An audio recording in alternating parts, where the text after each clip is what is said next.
There are secrets so cruel they whisper from marble halls, ink-stained fingers tracing lives lost between elegant lies. My downfall began not with violence, but silence, a graveyard quietness sharper than betrayal's blade.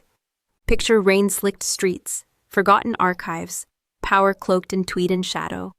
Lean in closer, feel the chill creeping through hidden libraries of broken truths. Dare to listen, be warned. Some stories unravel you before you can escape. The rain had a way of being cruel. It wasn't a soft drizzle or a poetic mist like in the movies. It was heavy, relentless, almost as if the sky itself was mourning what I had lost. I stood there in black, heels sinking into the wet earth, gripping the framed photo of my parents like it was the last anchor keeping me from floating into madness. People spoke. The priest read from a little black book, faces blurred under umbrellas, heads bowed out of duty, more than grief. I didn't hear a word. Not really, just the distant hum of death rituals, and my heart pounding inside my chest like it wanted out. Mom used to say rain on a funeral was a sign the angels were crying. But I wasn't sure anymore if angels existed. If they did, they must have looked away long ago. The wood of the casket gleamed even in the gloom, 2 of them side by side. My mother's favorite color, blue, lined the inside, barely visible as they lowered her and Dad into the ground. They said it was a car accident. They said it was quick. They said a lot of things that didn't make sense, but I nodded and signed papers and didn't ask. Grief makes you quiet. It turns your mouth into a locked drawer with no key. Michael was standing next to me. My husband. His hand rested on my back, firm and gentle to the outside world, but his fingers felt like iron hooks digging into my spine. He leaned close, too close, and whispered something that cleaved through the funeral silence like a scalpel. You should sign the divorce papers today. Your debt is your problem now. I didn't turn to look at him. I couldn't. I stared at the hole in the ground, and all I could think was how fitting it was that my heart had found its grave too. What? My voice cracked, barely audible over the thunder. He didn't repeat it. He didn't need to. Michael was never the type to say something twice. He simply pulled a folded envelope from his jacket pocket and slid it into my purse. So casual, so rehearsed, it felt like a business transaction. I couldn't breathe. The ink was probably still wet. I don't want drama, Amber. Just be an adult about this, he added, adjusting his tie like he hadn't just gutted me in the middle of my parents' burial. I think I stood there for another 5 minutes after the last handful of dirt fell. Just stood, silent, motionless, while everyone began to walk away. Nobody noticed that I wasn't crying, not a single tear. It's not that I didn't want to. It's that something inside me had already cracked, and everything else was rushing into the void. When I finally moved, it was mechanical, 1 foot in front of the other, like a puppet. My legs carried me to the car. My fingers unlocked the door. Michael was already gone. No goodbye, no decency, just a smear of expensive cologne in the air he left behind. I sat in the driver's seat of my black Mercedes, rain thudding on the windshield like a metronome ticking down to my collapse. I didn't start the engine. Instead, I opened the envelope. Divorce papers, property separation, no claim to the penthouse, no alimony. A post-it note in his handwriting attached to the last page. Don't embarrass yourself, Amber. You're broke, and you're alone. For a moment, I just stared. And then I laughed. A sharp, hollow sound that didn't belong in a funeral parking lot. Broke? Alone? He had no idea. Because this wasn't the end. This was just the beginning of the end. I didn't go home that night. Not because I didn't want to, because I couldn't. When I pulled up to the front of the penthouse Michael and I had shared for nearly 8 years, the doorman, George, who used to greet me with "Welcome home, Mrs. Ellis," stepped in front of my car before I could even open the door. "Mr. Ellis left instructions," he said, eyes low. "You're no longer authorized entry. I'm sorry, ma'am." I sat there blinking at him through the windshield. The rain had slowed but not stopped. Drops clung to the glass like they were refusing to fall. Like they didn't want to hit rock bottom either. "George," I said slowly, my voice dipping between disbelief and insult. "My name is on the lease." He hesitated. I could tell he didn't want to do this. That some part of him remembered the holidays I brought him coffee, the Christmas bonus envelopes I handed out with a smile, the way I remembered his daughter's name. But then he said it, the line that snapped something in my chest. It's not anymore. I didn't argue. I didn't beg. There was no point. Michael had already written me out of the apartment, of the marriage, of the narrative. When I turned the car around, I didn't even cry. I just drove. Nowhere in particular, just away. We used to be that couple people envied. The kind of love story that looked perfect in Instagram frames. Candlelit anniversaries, ski trips in Aspen, charity galas where I smiled on his arm like the lucky woman I thought I was. But even poison can taste sweet when you've been drinking it long enough. I remember the first time I suspected something was off. It was subtle, a change in tone when he spoke about the company my father built. Wheeler Publishing is stuck in the past, he'd say, tapping on his tablet. Your dad needs to start listening to me if he doesn't want to drown. He always spoke like he was doing us a favor, offering wisdom, leadership, experience. I didn't question it. I loved him, or rather, I loved the version of him I thought was real. But then came the little things. A new assistant hired without telling me. A deal signed behind my back. And the way he always shut down my concerns with a kiss on the forehead and a soft, patronizing, "Let me handle it, babe. This isn't your world." No, apparently my world was only for decoration. I was the daughter of the empire, paraded out for donors and photos, while Michael played king behind the curtain. Looking back now, I realize every inch of our life together had been calculated. Each compliment, each gift, every rose left on my pillow after an argument. Not love, just control. He'd carved me out of my own story with such grace, I didn't even notice the blood until I was already bleeding out. Later that night, I sat alone in a cheap motel off the freeway, the kind where the TV glows blue and smells like bleach and regret. I opened my phone. Photos, dozens of them. Smiles, kisses, memories that now felt like someone else's life. I should have deleted them. Instead, I looked closer. There it was, every smile I had forced. Every time my body leaned toward him, while his leaned ever so slightly away. All those quiet alarms I silenced with hope. I stared at the most recent one. Gala night, 2 months ago, my father's last public appearance. Michael's hand on my back, smile pressed into my temple. A perfect shot, except his eyes weren't looking at me. They were looking past me, at the camera, always the camera, and just like that, I knew. This wasn't sudden, this wasn't new. Michael had never loved me. He loved proximity, to power, to wealth, to the Wheeler name. And now that it was gone, or so he thought, I was just another expense to cut. But here's the thing about people like Michael. They always think they've won just because you didn't fight back right away. What he didn't know was that I wasn't broken. Not yet. He took my marriage, my home, my name. He left me in the dirt. But he forgot one thing. I still had questions. And I was finally ready to dig for answers. I didn't have many numbers left to call. When someone tears your life apart piece by piece, they don't just take the obvious things, money, home, status. They take your people too, slowly, strategically, so that when they finally leave, there's no one left who'll catch you, except Olivia. We hadn't spoken in 4 years. Not because we fought, just life. Her life, my marriage, my father's business, 100 excuses that made the silence feel mutual. But I remembered her number. Muscle memory, I guess. It rang twice before she picked up. Amber? Her voice cracked like I'd interrupted a dream. And just like that, the dam broke. I have nowhere to go, I said, barely holding it together.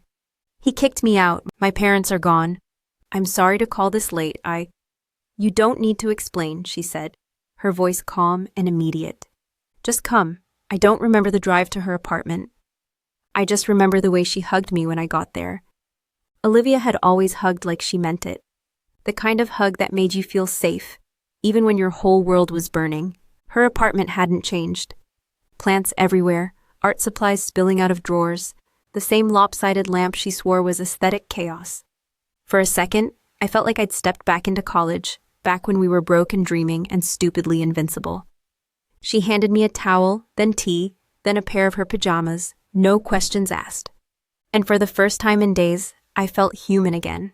Not like a story headline, not like a discarded wife. Just, I saw the news, she said later, as we sat on her old couch. The accident, your parents. I nodded, no words. And Michael, she asked, softer now. Is it true he left me in the dirt? Literally, at the funeral, I said. The bitterness in my voice startled even me. She didn't respond, just passed me a second cup of tea and leaned back like she was bracing herself for something heavier.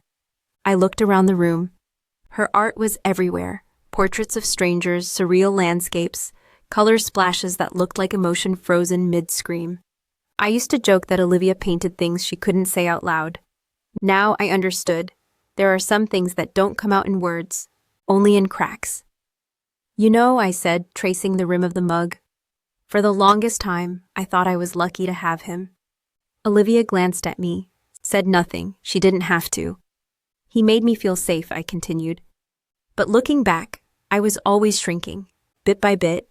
He never raised his voice, never hit me, never cheated, at least not that I knew.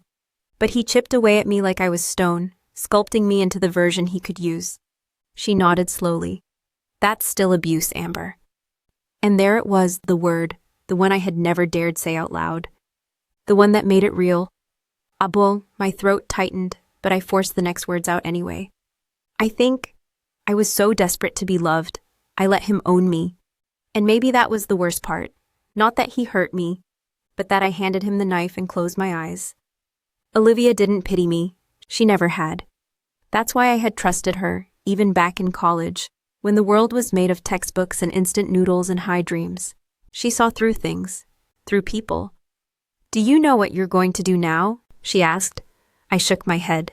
I can't go back. I have nothing, not even answers. Just a USB of documents from my dad's lawyer that I haven't opened yet. I'm scared of what I'll find. And worse, I'm scared I won't find anything. Olivia's voice was steady. Then let's open it, right here, with tea and company, because whatever it is, you're not facing it alone. I stared at her for a long time. 4 years of silence, one phone call, and she still showed up. Maybe not all people leave when the storm hits. Maybe some of them were just waiting for you to come home. It took me 3 hours to open the USB, 3 hours of pacing Olivia's small kitchen, of pouring the same tea 3 times and forgetting to drink it. 3 hours of imagining every possible horror that little metal stick might contain, none worse than the truth I was already living. When I finally plugged it into her laptop, Olivia sat next to me in silence, like a lighthouse keeper during a storm. She didn't push, she didn't speak, she just stayed. And maybe that's the only reason I could click the first file. There were folders, dozens, neatly labeled. Board transfers. Employee terminations. Wheeler Confidential, and one highlighted in red. Michael. My hand hovered.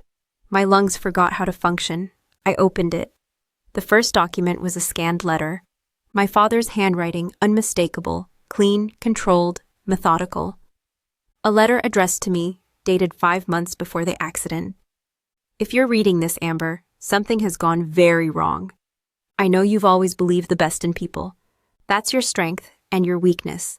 But this time, I need you to believe me more than you believe him. I stopped reading. The weight of those words hit like a punch to the ribs. My father, stoic, rational, borderline ruthless in business, had written me a goodbye letter, and I never knew. Olivia reached for my hand, and I didn't even realize I was shaking until her fingers steadied mine. I kept reading. Michael is not who you think he is. He's been feeding information to our competitors. We've traced several data leaks directly to his devices. We didn't act immediately because we needed proof. That's what this drive is. Everything you need to know is here. Below the letter were folders inside folders, emails, bank transfers, recordings. One by one, I opened them, and every illusion I had left cracked apart like cheap porcelain. There were call logs between Michael and a senior executive at Kistler Media, a ruthless corporate syndicate known for acquiring and gutting old family companies. Meeting transcripts where he proposed replacing Wheeler's editorial board with leaner, loyalty-driven management. In one file, there was a spreadsheet. Numbers and dates. Money moved, people fired, budgets slashed, all leading up to the weeks before my parents' accident. It wasn't just betrayal, it was invasion. A long, slow, systematic dismantling of my family from the inside out. And the final nail? A video clip, grainy, captured from a security camera. It showed Michael in our office, my father's office, sitting across from a man I didn't recognize. He was laughing, a deep, comfortable laugh I hadn't heard in years. "The old man won't last the year," he said. "Let him die gripping his legacy. I'll own it the second he's gone. Amber won't even see it coming." I clicked pause. The silence that followed was volcanic. Something deep in me curled and died in that moment. Not just trust, not just love, but memory, because now everything I'd shared with him felt contaminated, poisoned. I'd loved a man who'd sat in my father's chair and plotted his death like a business strategy. "You okay?" Olivia whispered. I didn't answer. What could I say? I wasn't okay. I wasn't even recognizable to myself anymore. Then something in the corner of the screen caught my eye. One last folder. Titled, "Break Footage." My stomach turned. "No," I muttered. Olivia looked over. "Amber, maybe don't," but I already had. Inside was a time-stamped report from a private investigator. My father must have hired him before he died. There were photos, a black SUV, underbelly shots, cables, tools, and one line that burned itself into my brain. Front brake line intentionally compromised, 2 days before the accident. Likely tampered with by a hired mechanic, untraceable, suggest foul play. I pushed back from the desk so fast the chair toppled behind me. I couldn't breathe. My chest caved in on itself. He didn't just betray us. He didn't just lie. He might have killed them. The man I married. The man I shared a bed with. The man who kissed my forehead and called me his light. He may have orchestrated the murder of the 2 people who gave me life. Olivia caught me before I hit the floor. I didn't cry. I couldn't. My body had gone cold, paralyzed by truth. The kind of truth that doesn't set you free. It cages you in a cell you didn't know existed. Somewhere, behind the fog in my brain, I heard myself whisper, over and over, "He killed them. He killed them. He killed them." And for the first time since this nightmare began, I didn't just want answers. I wanted justice. I wanted blood. The next morning, I woke up different. Not better, not healed, but focused. There's a clarity that comes with devastation, like when a building collapses and all that's left is foundation. You either rebuild or you let the rubble swallow you. I wasn't ready to rebuild, but I was sure as hell not getting buried alive. Olivia was already up, sitting at her kitchen table surrounded by notebooks, her glasses sliding down her nose like they always did when she was deep in thought. She looked up as I entered, hair tied in a loose bun, eyes heavy but sharp. Couldn't sleep either. I sat across from her, wrapping my hands around the mug she slid my way. "I need to burn him down." The words came out calm, not angry, not dramatic, just certain, like saying, "I need to breathe." She didn't flinch. "Good, then let's start." That's the thing about Olivia. She never played devil's advocate. She knew the devil already had enough lawyers. She simply turned her laptop toward me and opened a fresh spreadsheet. "I've been thinking about who you can trust," she said. "And one name keeps popping up. Jack Reese." The name hit like a distant echo. Wasn't he? Ex-cop. Used to investigate financial crimes. Got forced out after exposing corruption in his own department. Your dad trusted him. They worked together years ago. And he'd help me. Why? Olivia leaned in. Because you're not the only one who lost something to Michael's friends. We found Jack 2 days later in a beat-up office above a boxing gym on the east side of the city. The place smelled like sweat, ink, and old paper. Very few things looked legal in there, but everything looked true. Jack was in his 40s, maybe 50s, hard to tell. He wore cynicism like a second skin. When Olivia explained why we were there, he didn't react, just leaned back, lit a cigarette, and stared at me like I was a ghost. "You're Wheeler's kid," he said eventually. "Didn't think you'd come crawling here." "I'm not crawling," I said steady. "I'm hunting." That made him smile, crooked, almost cruel, but not at me, at the system, the same system that had chewed him up and spit him out. "You got proof?" I pulled out the USB. Enough to bury him, and maybe a few others. Jack didn't say anything for a long time, just tapped the cigarette against an ashtray full of broken filters. Finally, he exhaled. "Then let's make him wish he'd stayed married." The next few days blurred into a rhythm I hadn't felt in years. Purpose. I wasn't a grieving daughter or a discarded wife anymore. I was something else entirely, something sharper. Jack combed through the files while Olivia built timelines, cross-referencing Michael's transactions, travel records, company decisions. I contacted former employees my father had quietly let go, people who disappeared without warning the same month Michael joined the board. Some of them refused to talk, some begged to. There was Harold, the head of internal security, who'd been let go after 30 years without explanation. He'd been investigating internal leaks and had found Michael's name weeks before his dismissal. Then there was Linda, a junior accountant who noticed false budget entries but was gaslighted into silence. Each story was a puzzle piece, one betrayal stacking on another, and the bigger picture began to take shape. Michael had been bleeding the company for years, feeding insider info to Kistler Media, dismantling its core from the inside. My parents had caught on too late, and when they started to push back, he pushed harder. "I don't think he meant to kill them," Jack said one night, his voice low. "I think he just wanted them scared. But people like him don't calculate risk. They gamble with lives." I nodded, but didn't answer, because in my heart, I wasn't sure. Whether it was an accident or not didn't matter anymore. What mattered was that he hadn't stopped. He hadn't shown remorse. He'd used my grief as a smokescreen and walked away with everything. Olivia drafted a leak plan, step-by-step exposure through the press. Jack began tracking the shell companies Michael had used to hide his offshore accounts. And I wrote. Not for publication, not for revenge, but for clarity. Pages and pages. Every lie, every silence, every night I slept beside the man who was tearing my world apart. And the more I wrote, the less he haunted me. The more I wrote, the more I stopped seeing myself as his victim, and started seeing myself as his reckoning. We weren't ready yet. Not quite, but we would be. Because monsters don't fear the dark. They fear the light you shine on them. And I was going to blind him with it. It happened on a Tuesday, the kind of day that tricks you into feeling normal. Sky clear, wind gentle, the city breathing without chaos. We'd been making progress, real progress. Jack had uncovered a dummy corporation linked to Kistler Media. Money flowed from Wheeler Publishing straight into it, disguised as consulting fees. Olivia was mapping out how the board had been slowly replaced, one member at a time, by people loyal to Michael. And me, I'd stopped crying in the shower. That was something, but peace, I've learned, is always the calm before the second explosion. Jack had sent me a message that morning. Meet me at the lake house.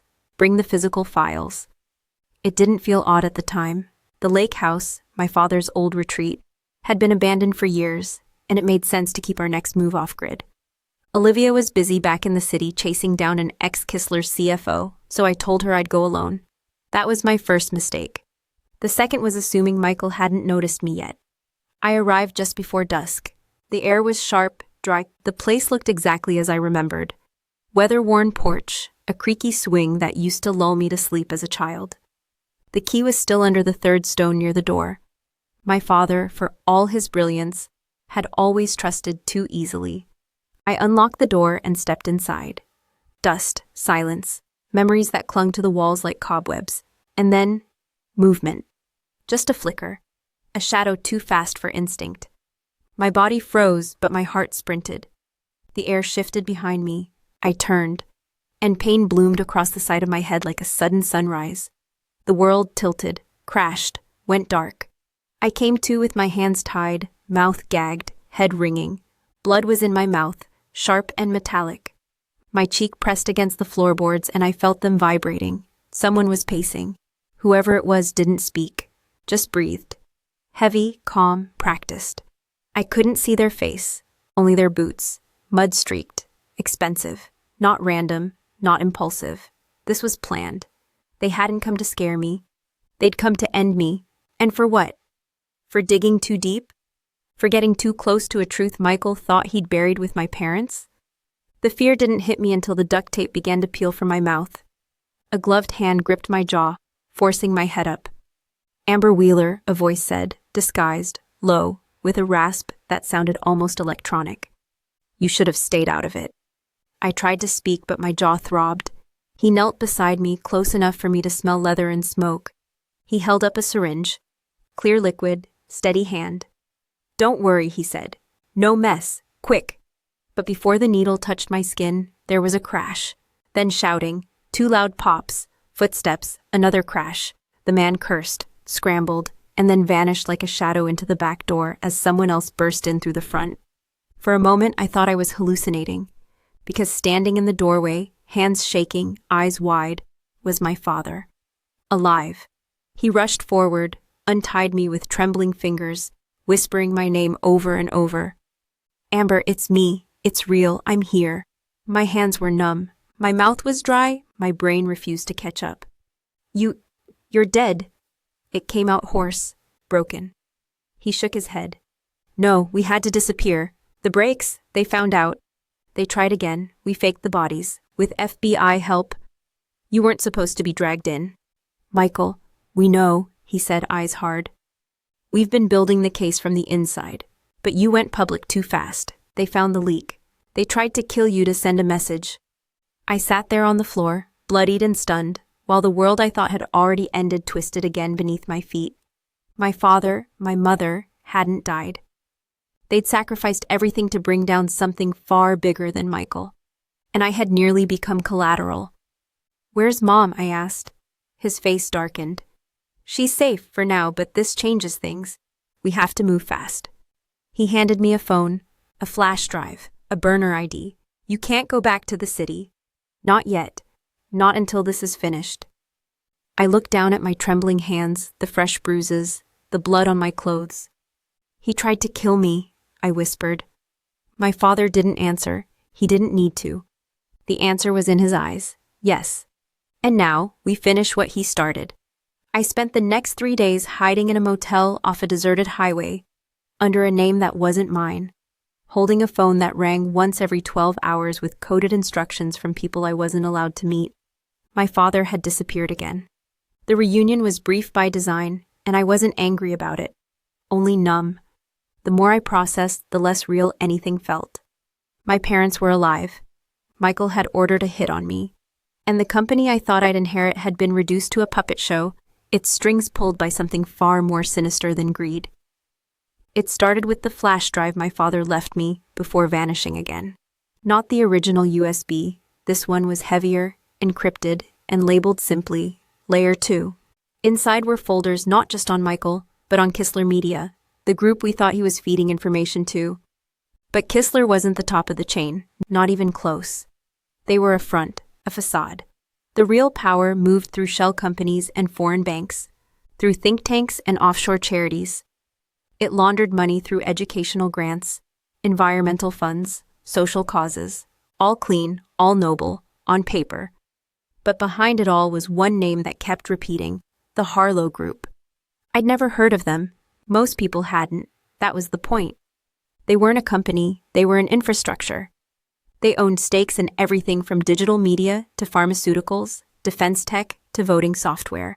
And Wheeler Publishing, with its massive archive of intellectual property and cultural influence, had been their latest acquisition target.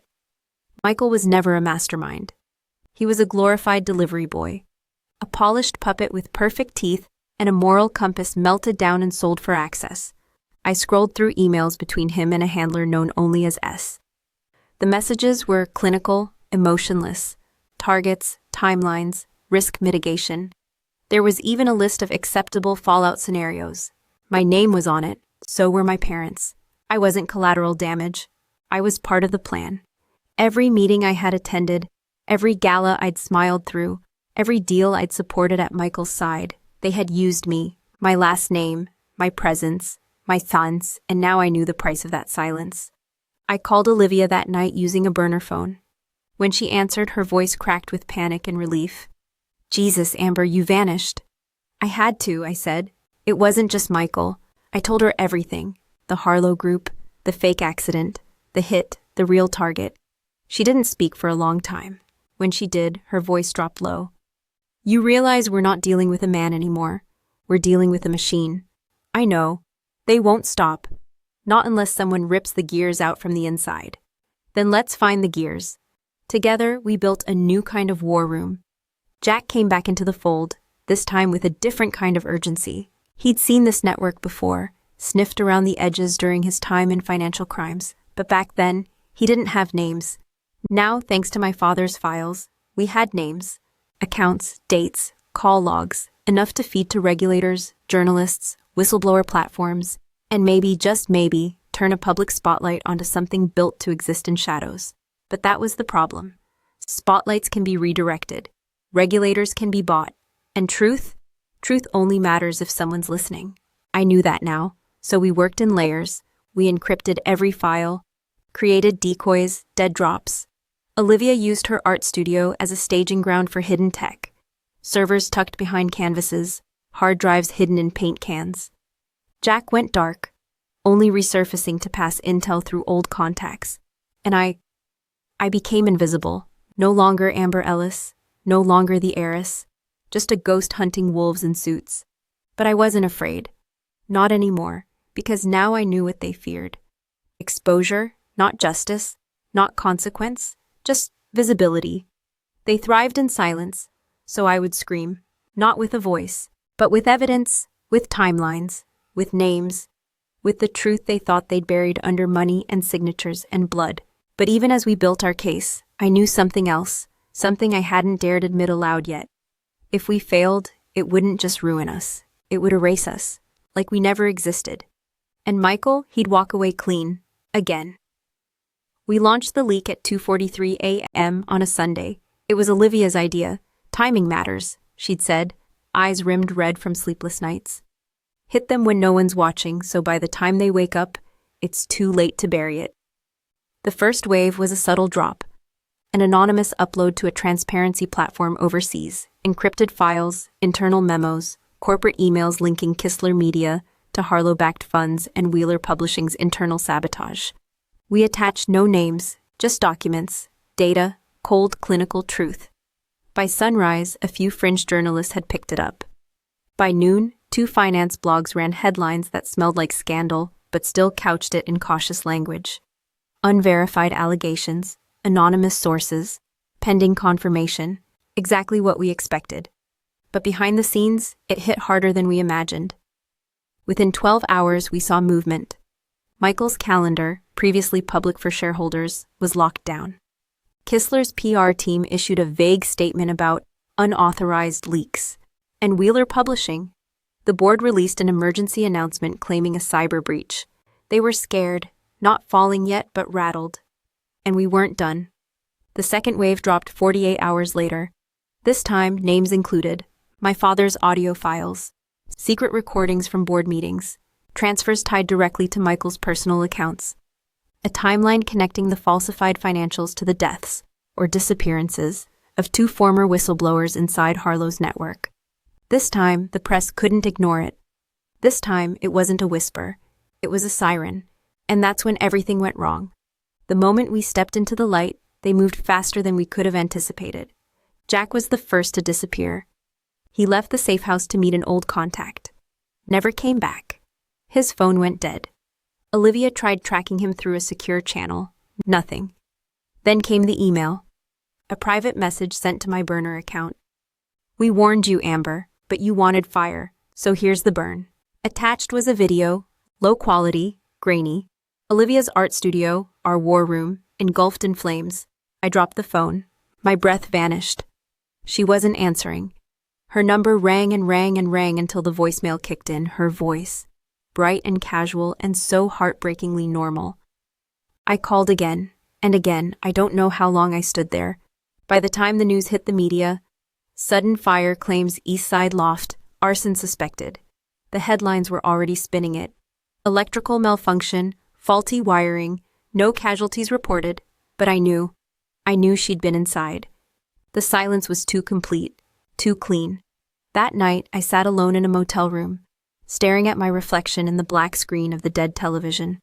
No makeup, no money, no name, just the ache of failure curled like a fist in my gut. We thought we were ahead. We thought we were smart. But we'd been playing chess on a board rigged to flip. And Michael didn't even flinch.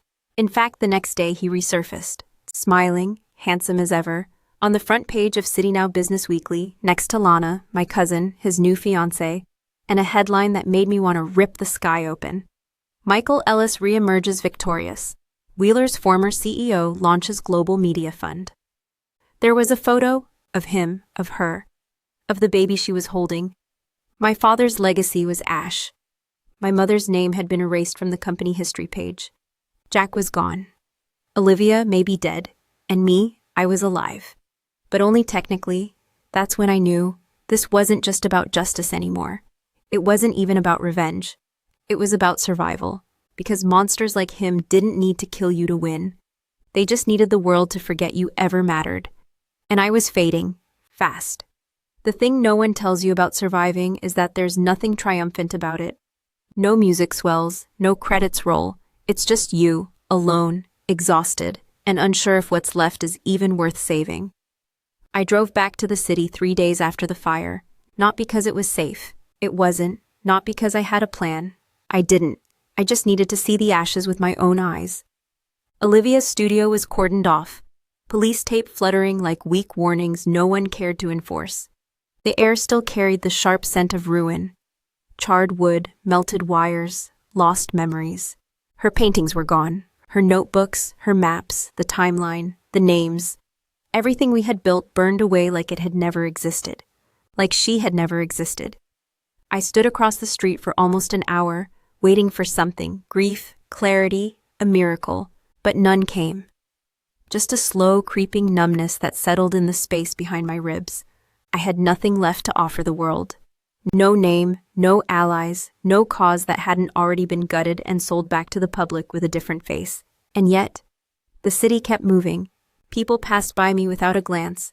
Horns blared, lights changed. A woman laughed into her phone, and I realized for the first time that my disappearance wouldn't register. Not to them, not to anyone. Michael had been right. He didn't need to kill me. He just had to make me disappear quietly, and he'd almost succeeded. I walked for hours after that. Through streets I used to claim as mine. Past buildings where my family's name once adorned brass plaques and etched glass. Past the bookstore my mother used to visit on Saturdays. It had been turned into a juice bar now. Green walls, minimalist branding, influencers snapping selfies under neon signs that read, "Nourish your soul." The world had moved on, and I was still stuck in a story no one wanted to hear anymore. Eventually, my feet brought me to the cemetery. I didn't plan to go there. I hadn't been back since the funeral, if you could call it that. But as I stood before their gravestones, polished and still too new, something inside me cracked. This time, I let it. I sank to the ground in front of my mother's name. The rain began to fall, again, of course, like some cruel pattern etched into the script of my life. And for the first time since all of it, since Michael, since the USB, since the fire, I cried. Not quiet tears, but the kind of crying that scrapes out your throat, the kind that no longer asks for answers, just release. "I'm sorry," I whispered into the marble. I tried.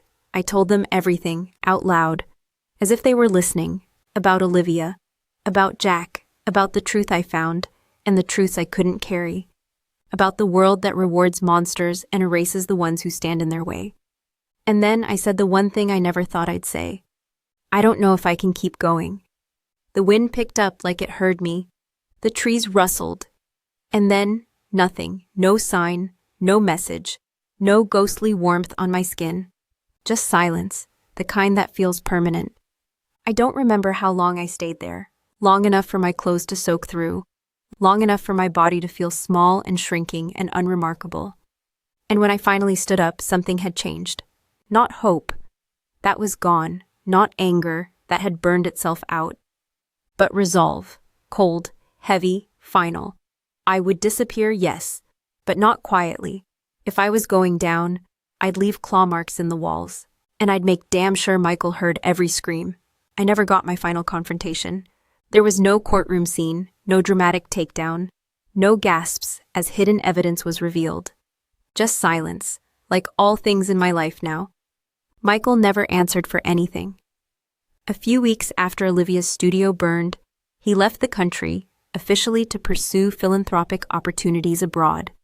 In reality, he relocated to a private estate on the southern coast of Portugal, where extradition was complicated and privacy was guaranteed. He and Lana got married in a quiet beach ceremony. The photos were tasteful, soft-filtered, and nauseatingly elegant. Her dress was ivory. His smile was effortless. The baby? Adorable, of course. The press called him a survivor. The board called him a visionary. The world, it forgot everything. Because people don't want the truth when the lie is prettier, Wheeler Publishing was rebranded into something sleek, soulless, algorithm-driven. The archives were sold off one by one until all that was left of my family's legacy fit into a footnote on their About page.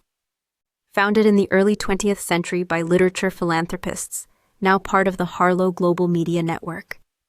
That was it. That's all we were. As for me, I vanished the way forgotten people do. I took what money I had left, what documents I could save, and disappeared to a border town no one cared about. I rent a small house near the sea. I work at a used bookstore whose owner doesn't ask questions. Sometimes, when I speak, I hear my voice and don't recognize it. Like I'm impersonating someone who used to matter. I write, but not to be read. Just to remember I existed. Just to keep the pain from rotting into madness. Every so often, I dream of Olivia. She doesn't speak in those dreams. She just looks at me with paint on her fingers and sadness in her smile. I think she forgives me. But I haven't found the strength to forgive myself. I keep the flash drive. The original one. It sits in a tin box beneath the floorboards, along with my mother's locket and a faded photo of my parents dancing in the rain. I don't look at it often.